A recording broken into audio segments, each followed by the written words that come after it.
groups, and we're going to wait a little while because we fucked up. We know we did.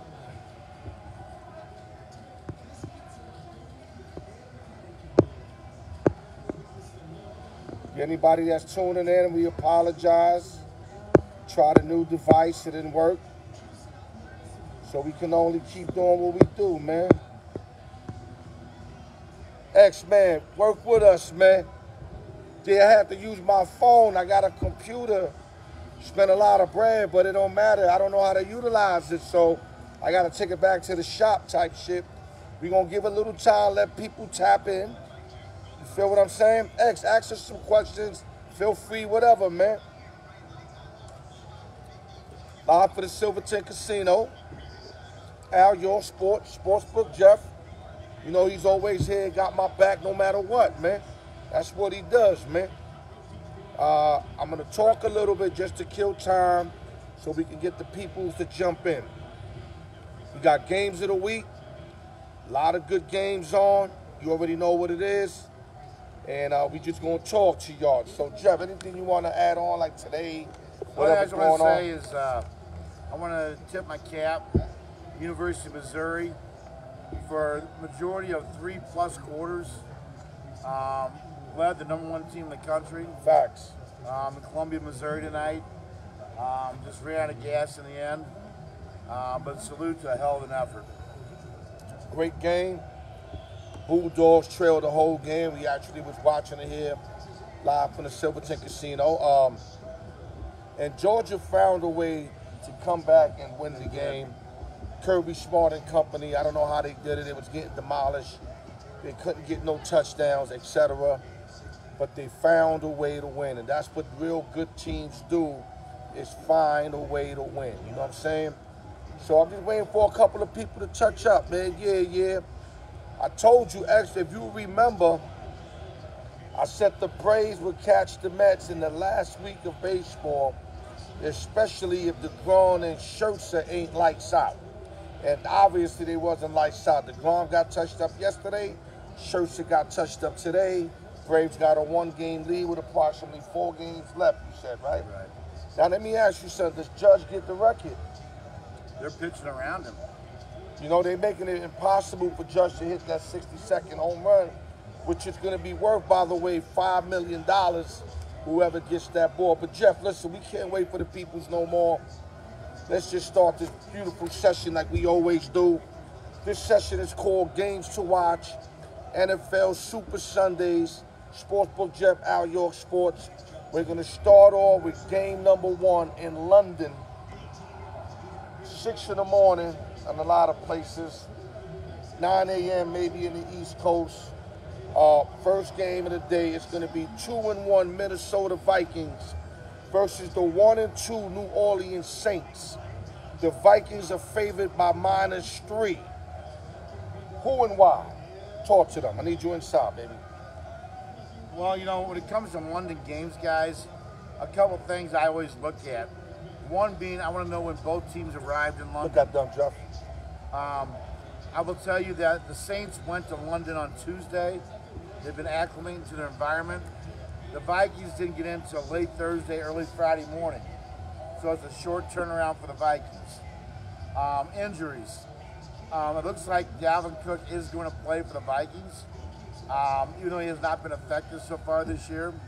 The Saints, on the other hand, they will be missing Winston, which I think right now is actually probably a positive with all the turnovers he's been having lately. I think Andy Dalton protected the ball a little better, had a nice preseason. Big Red. So Big Red to the rescue. I think 2, when I look at it, Michael Thomas is out for the Saints, but they're pretty deep now at the receiver position. They played without Thomas last year. It's more about ball control and moving the chains for the Saints. Yeah. Defense, I mean, obviously, Saints all the way. Better defense than Minnesota. They do have an answer for your Jefferson. His name is Marshawn Lattimore. Lattimore, Ohio State, baby. If he couldn't get anything on Darius Clay, he's going to have a little problem with Lattimore. But long and short of it, when I look at this game, I lean to the Saints. Look at They, that, baby. they haven't played well all year long, in victory or in defeat. They've had 3 against the spread losses. I believe that the Saints go in there, desperate team, knowing they can go 2-2. Big game at home. I believe next week there's no bye week for either team after the London trip. So important for them to get to 500 this week, and I think they do. Yeah, tough game, of course. Neutral grounds in London. Yep. Minnesota obviously got the better offense. That's what X is talking about. Orleans got the better defense. So I think it's going to be a neutral site. I think if New Orleans can move the ball, move the chains with that defense, I think they can neutralize that Vikings offense just like the Eagles did on Monday night. So it's going to be a tough game, but I have this game that I think I should have been a pick 'em. If it's going to be, 3 points, but I know we're not doing spreads right now, so we don't want to confuse them. So who you leaning on? I know it's a 3-point spread. Well, I'm going to give my X factor. The last time these two teams played, the Saints put a 50-burger up on the Vikings. Won by 18. Drew Brees was playing though, right? Well, no, that was the Alvin Kamara game. I think Kamara had 6 or 7 touchdowns in that game. So Alvin Kamara does like to play against the Vikings here. So, and I see actually say I didn't look good. Saints didn't look good any of these 3 weeks, but the NFL is a week-to-week league, and it's about matchups. You got to understand they played 3 divisional games. All 3 opponents are doing very well. Right. This is their first game out of division. I expect a little different team. Yeah, like I said, it's easy to say Vikings when you look at the paper. But me and Sportsbook Jeff, we're going to lean on the Saints only because it's like a must-win for them early in the season. They get this win, they go to 2-2, they get players back, they'll be back in the hunt. Minnesota could lose and they'll still be in the hunt. So we think that the Saints need this game more. Now we go to game number 2. We're going to Baltimore, Maryland with a 2-1 Buffalo Bills versus the 2-1 Baltimore Ravens. The line is -3 for the Bills. Who and why? Well, to me, it's MVP versus MVP here. You got the 2 main candidates right now for the 2022 MVP, of Josh Allen and Mr. Jackson doing it his way out in Baltimore. Oh, baby. Action Jackson. Action's doing it his way. This game's going to be very intriguing. I will tell you this. At first glance, it looks like an over game all the way. But I will tell you, 9 of the last 10 games that these 2 teams have played against one another, they've scored less than 50 points. And it's been actually a lot of times less than 40 points. And I know they both have different teams now, but they know each other. They know the facts that way. When I look at the game, the key to this game is, for me, a lot of injuries on the Buffalo side. Pierre Paul coming in to rush the passer, which is the weakness of the Ravens. Let me ask you a question. Let me interject. Are the 5 members that were out last week, are any of them back for Buffalo this week? I haven't seen an up-to-date report. I think a couple of game time decisions, except for the 2 safeties. I mean, the one's out for the year, the All-Pro. Right. So, I think that the reason I don't think it's important in this game here, the Ravens receivers really are not as dynamic as some of the other teams. There are a lot of no-names. Right. Trying to, get their bill out there. DuVernay, Bateman. Not to say they're not very good. I like Bateman, though. Bateman. But I think really the key's got to be here. If the Ravens get an up-and-down game with Buffalo, that suits Buffalo. They've got to play their ball control if they're going to have any chance to win this game. Yeah, the only thing that scares me in this game, if you're a Bills fan, is that the Action Jackson beats everybody but Kansas City. Yeah. So he has a remarkable record against the league. But we're talking about a Josh Allen right now that's on some next level shit. They should have been 3-0. People that watch that Miami game know that Josh Allen and the Bills should have beaten Miami. But should have, could have, would have, I understand. But they should have won that, even missing 5 defensive key starters. This game here, Josh Allen is sick to his stomach. You've seen the coordinator break his book, slam the table when they couldn't get that last play off. I feel sorry for who's ever in front of the Buffalo Bills this Sunday, so I'm leaning on the Bills to lead with a victory at Baltimore. What's your lean before we go to the next game? I mean, well said, Al. I think the thing you got to realize is the Ravens' defense has been non-existent. Yeah, they've been suspect. They're the worst. They dominated the Jets, but who the Jets? They're the worst statistically defense in the league. I mean, I think the Jets still had like 350 or 400 yards of offense. Just didn't finish the drives off. But no, Buffalo goes into Baltimore, gets the bad taste out of their mouth, and moves forward on their chant. Show out. They go there and show out. Game 3 on Games to Watch. 2-1 Jacksonville Jaguars are going to 3-0 Philadelphia Eagles. Jalen Hurts and company. Who and why? Well, I think the main thing in this game here is you got the Eagles' former coach and Super Bowl champion, I hear you, X. Doug Peterson, okay, going up against his old team with some bad blood. Jaguars are coming off a big win on the road, their biggest win on the road. Let me interject. -6.5 Eagles, my bad. Go ahead. Their biggest win on the road in, I think, a decade. Mm-hmm. Out in L.A. Definitely improved team. Might be the most important game that you're going to see Lawrence play in the NFL in his career. Eagles are just solid both sides of the ball to me. I think they're not looking ahead. I think it's going to be a very physical game between Jacksonville and Philadelphia. I think in the end, Philadelphia out-executes Jacksonville. Finds a way to win. Finds a way to win. I think. And remember, we're not giving spreads. We're just giving leans. Spreads on Friday when we give our free picks with the spread. We're just giving leans today. So Philadelphia leaves home 4-0. I think they'll leave 4-0 at this game. Okay, Loco, to answer your question, be patient. We get into that game. My take on this game here, Jacksonville definitely a much better team. Salute to Ada Cruz, one of my fans. She loved the Jacksonville Jaguars when they was like 1-15. She was wearing jerseys, going to the game, showing live videos, etc. Salute to Ada Cruz. Y'all came a long way since Maurice Drew and all these other old Jaguars that were stars back in the day. You understand what I'm saying? So, and not only that, Sunshine is playing. Lawrence is playing. I just think right now this game right here might be a little too much for them out the gate. Though they went and beat up on the Chargers, but that was a hurt Charger team. It was. Quarterback was hurt. Not making no excuses, but the Eagles are not hurt, and you're going to see the difference. But I'm hoping that the Jaguars keep it close. But I gave them out on the teaser on Friday, but I think Philadelphia Eagles, Steve Levine's team, comes out with a victory and go 4-0. Let's go to our 4th game. We're going to give y'all one extra one. We got the 2-1 Denver Broncos, Russell Wilson and company, versus the 0-3 Las Vegas Raiders. And I know you can't wait to tap on this. Who and why?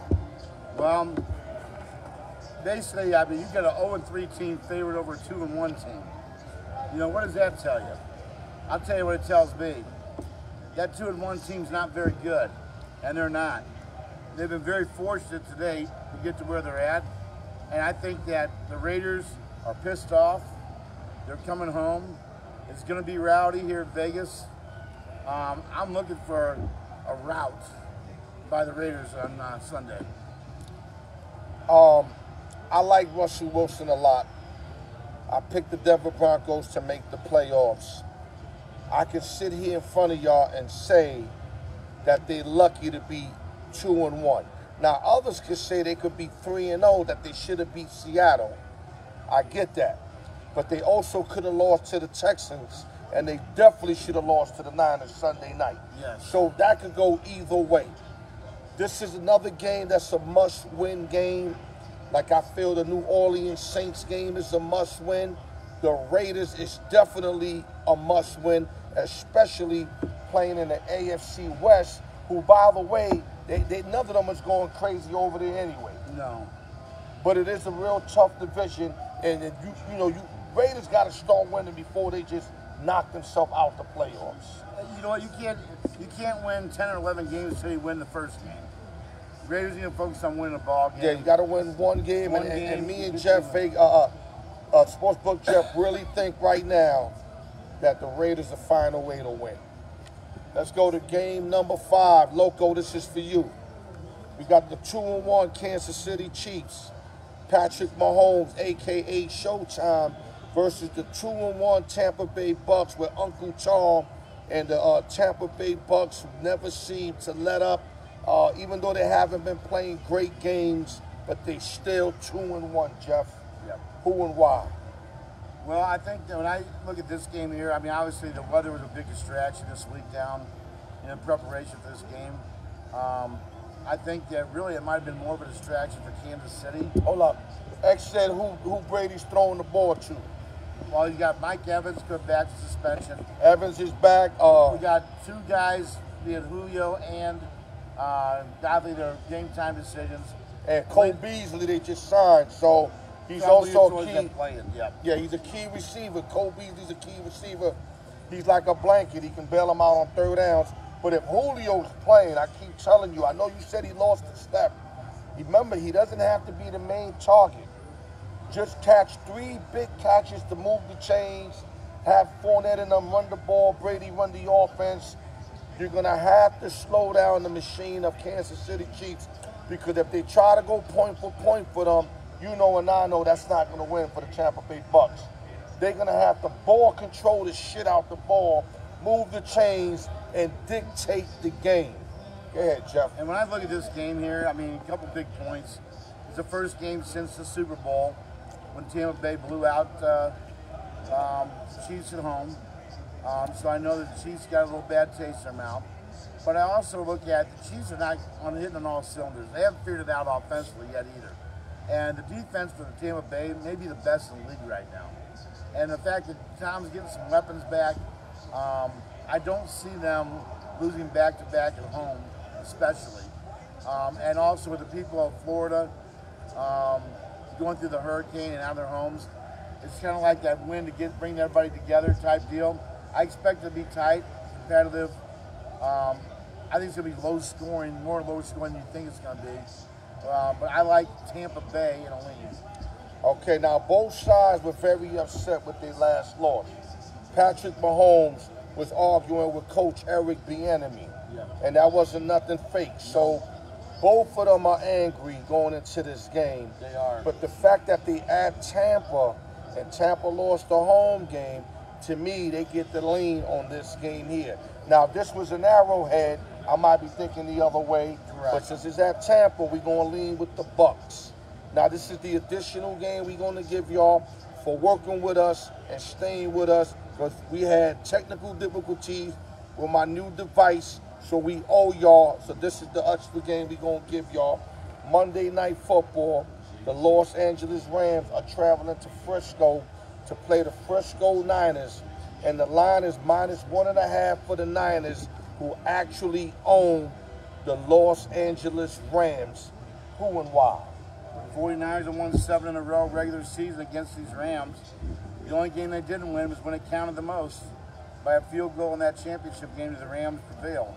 When I look at this right now, I still don't think the 49ers are clicking on all cylinders. I mean, they're a better team with Jimmy G, but Jimmy G really didn't have a training camp.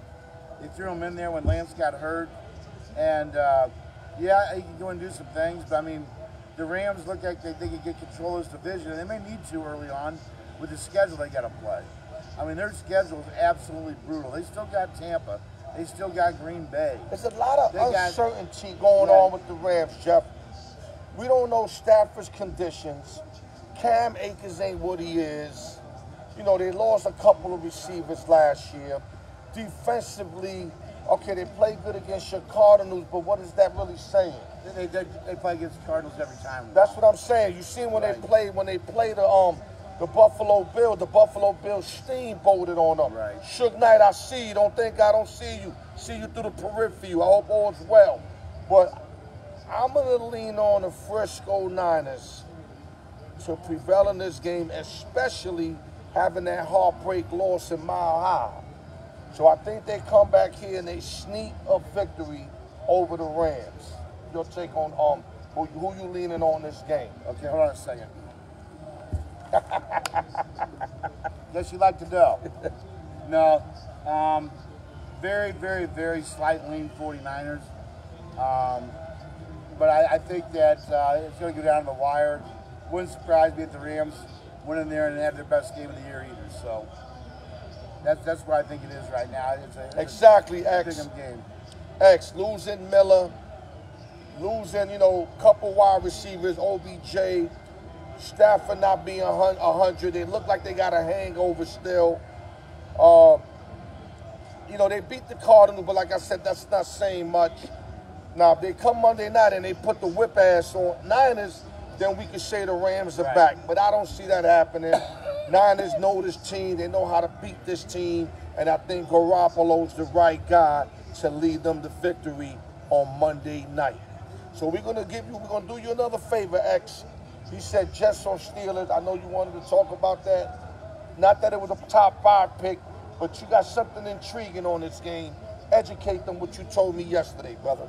Well, I mean, to me, a money line play in the Jets may not be a bad play. The Steelers have never won a game when Watt hasn't played.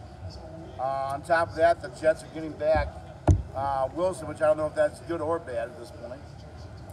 We have to assume it's good because that's what the direction of the franchise, on the way into last year.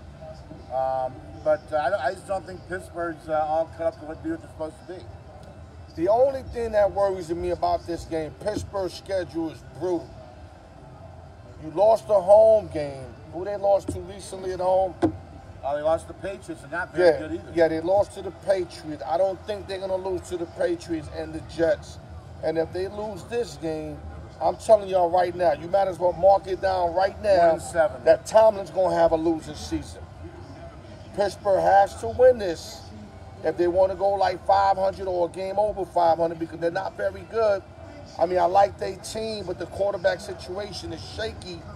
Either that or bring in the young boy Pickens and just see if he can ignite this offense because right now it's not looking pretty. I thought Trubinsky learning under Josh Allen would bring a different kind of product. I thought it was a great fit, but obviously it's not. It's not. And I know for sure, what's this guy's name? I always call him Maddox. Oklahoma State, the other backup they got. Oh, you're talking about Mason Rudolph. Yeah, Rudolph definitely ain't the answer. Trubinsky's not seeming like the answer. I mean, what the fuck do you got to lose? Put Pickens in there and see what the fuck happens. Because the kid can throw the rock. I know you want him to learn the offense, learn the speed.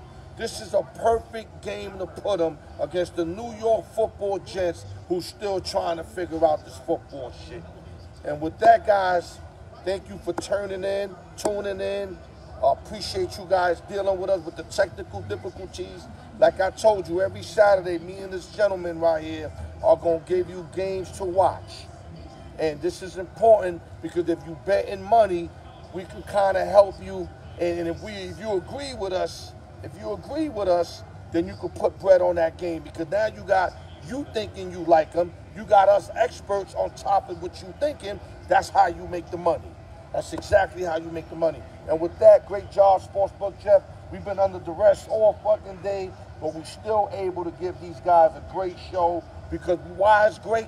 Because it's fucking truthful.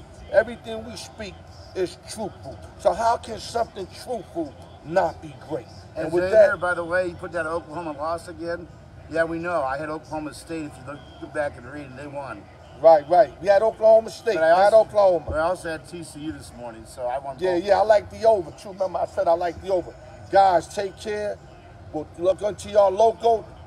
Appreciate you tapping in. Suge Knight, X-Man, everybody that taps in. Guys, let us continue to educate y'all and help y'all put money in your pockets. X, I'm going to hear you on the 4th, X. We'll talk soon. God bless everybody, man. Live from Silverton Casino, Alyork Sportsbook Jeff, right at y'all.